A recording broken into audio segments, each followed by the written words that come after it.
Welcome to the Medical Ancillary Sales Podcast, your number one source for making money in the medical ancillary sector. Mike and Viv bring you the latest information from lab services, pharmacy, diagnostic testing, and so much more. The latest in ancillary services will be right around the corner. Welcoming the hosts of the Medical Ancillary Sales Podcast, here's Mike and Viv.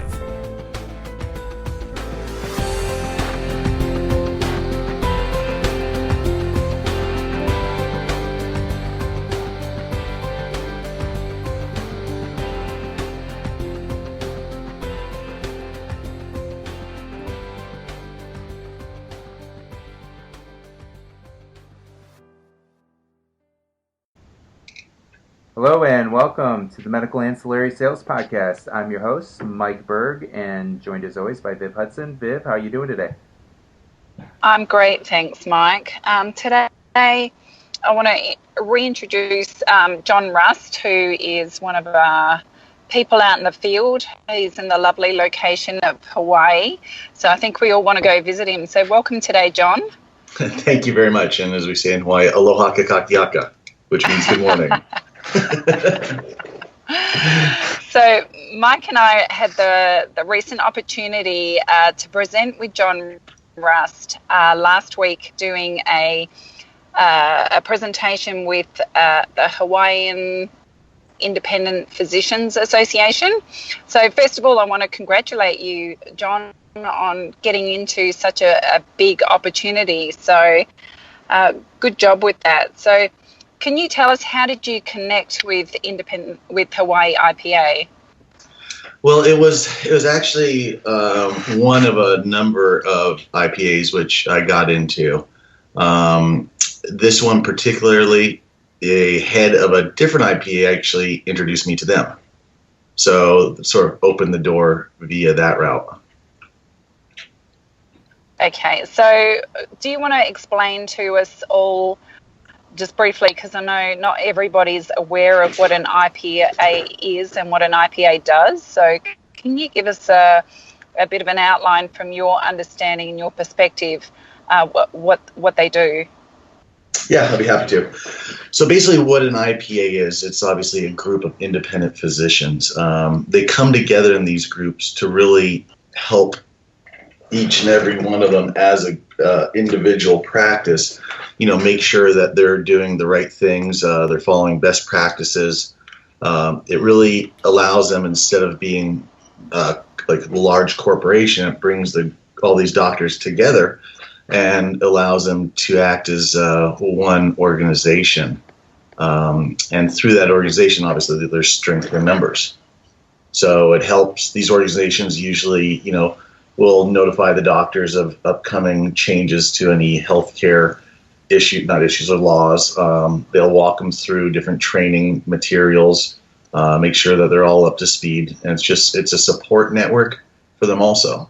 So physicians, the ones who I at least have spoken to about being members of IPA, find it extremely valuable. And because as everyone knows, being an independent physician in today's medical environment, it's not an easy task. A lot of docs are more, they're more doctors versus business people too. So it just helps them overall.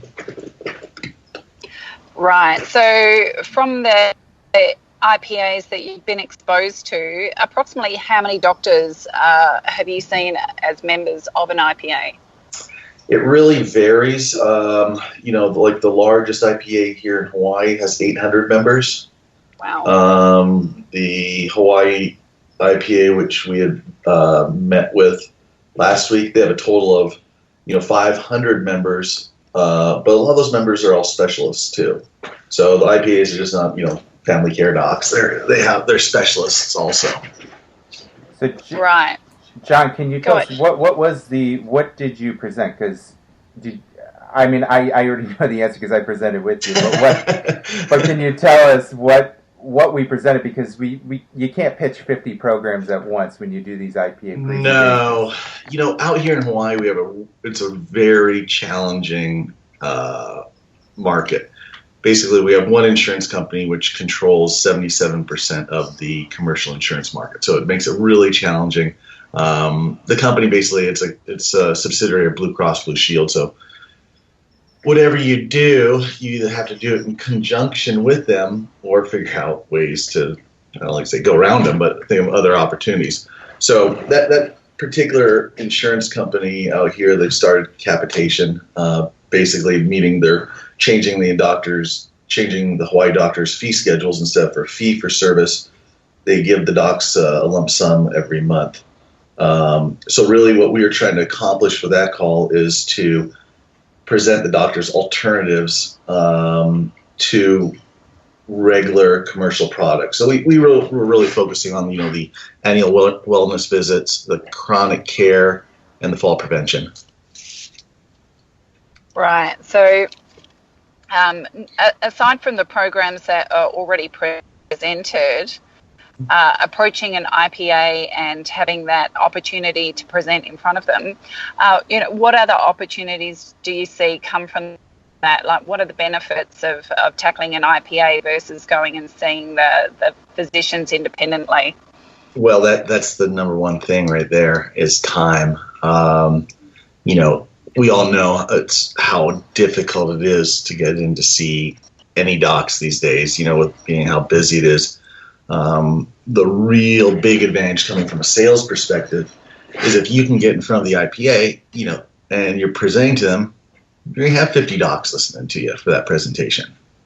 To get 50 docs on an individual basis will take weeks, if not months. So it saves a lot of, time getting to these docs. And once you're talking to them also, you have a captive audience. So that makes a big difference too. They're there to listen to you, not they're focusing somewhere else in their practice and just trying to half-heartedly listen to you while they're going about their daily routine. So John, right, and also, sorry, Mark.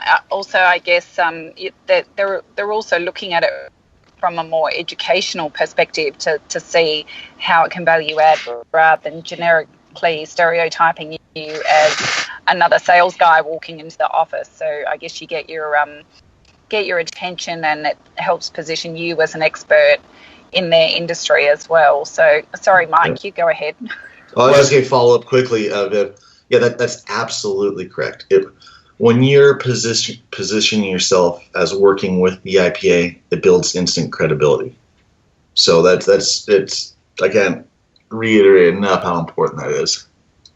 Well, John, that dovetails with my question, which was what you just made the presentation late last week. What is your strategy now moving forward? Because you're not just doing the presentation is great, but you're not just going to magically have deals drop in your lap, although you may have a couple hopefully.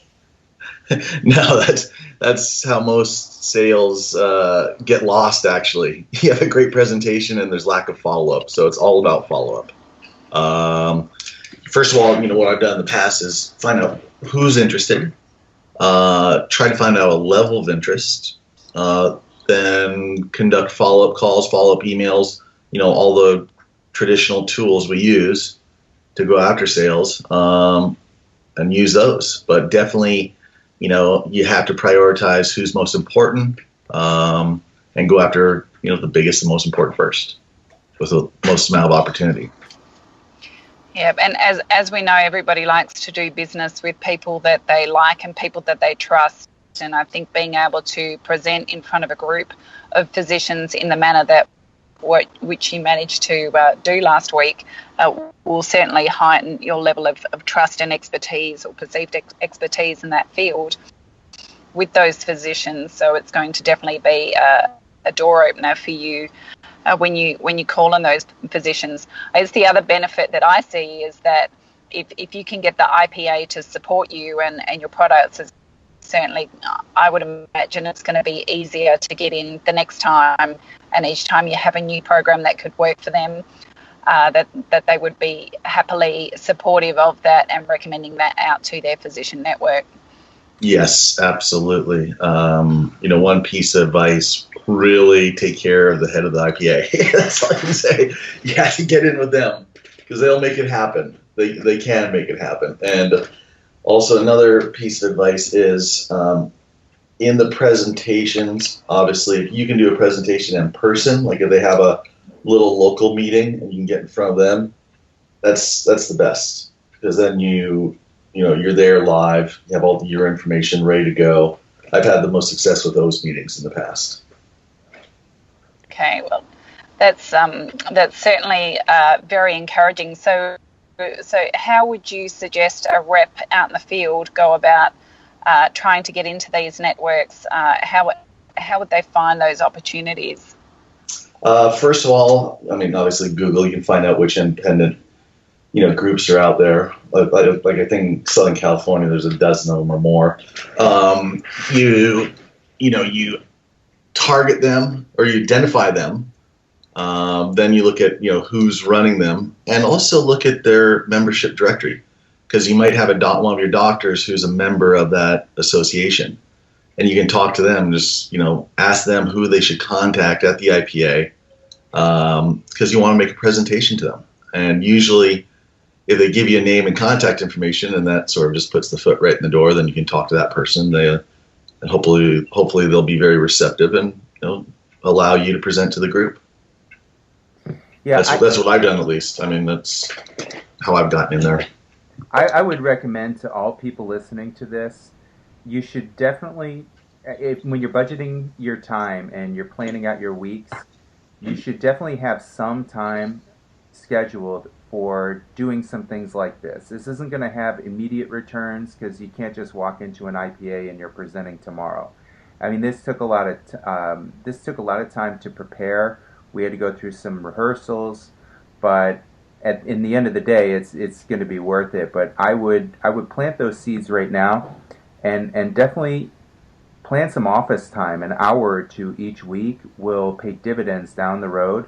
By just spend some evenings, look up who these IPAs are, try to make some contacts, try to see who the right people are to contact, who are the administrators in there, and we have a pretty compelling pitch. I mean, we're really there to support the independent physicians. So it's a perfect marriage, and I would just, anyone listening to this, spend a little bit of time each week. You'll be happy you did in the long run.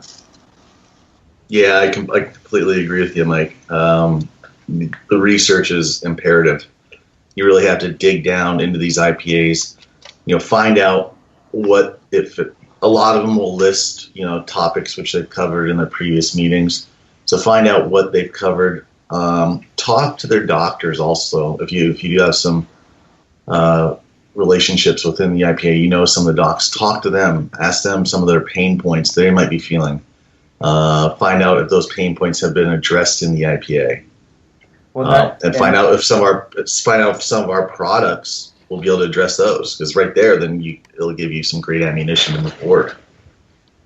Well, yeah, and that's taking an extra step that not a lot of sales reps do this, quite frankly. If you go out there and you're just going to sell from 9 o'clock to 4 o'clock and just walk into the same offices the same way everybody else does, you're not going to make any better money than the average person, because you're selling the same way. You got to do things that are a little bit creative. And when I see people doing things like this, seeing what John's doing, I've seen this in other companies I work for. Those are always the people making the most money, because they take that extra step. They just being creative like that and thinking of some ways to make some connections. It really pays dividends, and that's what really separates the upper echelon top sales reps making the big money versus the people making the average money. Yeah, and if I may make another recommendation too, just sort of on top of that, if you are doing the 9 to 4s, you know what? Go on the road, do 9 to 1, and then come back and do 1 to 4 in your office, digging into this stuff, because it's that valuable, and it can make that much of a big difference in your sales volume too. Well, John, I want to thank you for getting on. This is great info. Everybody out there, if you need assistance, because I know this was a pretty monumental task to do the presentation, Viv and I are happy to help you do any IPA presentations. You just need to set them up. We'll help you through the process. Please contact us, ancillarypodcast@gmail.com. John, thanks again for getting on. Thank you very much. Have a wonderful day. Thanks, John. Thanks, Viv.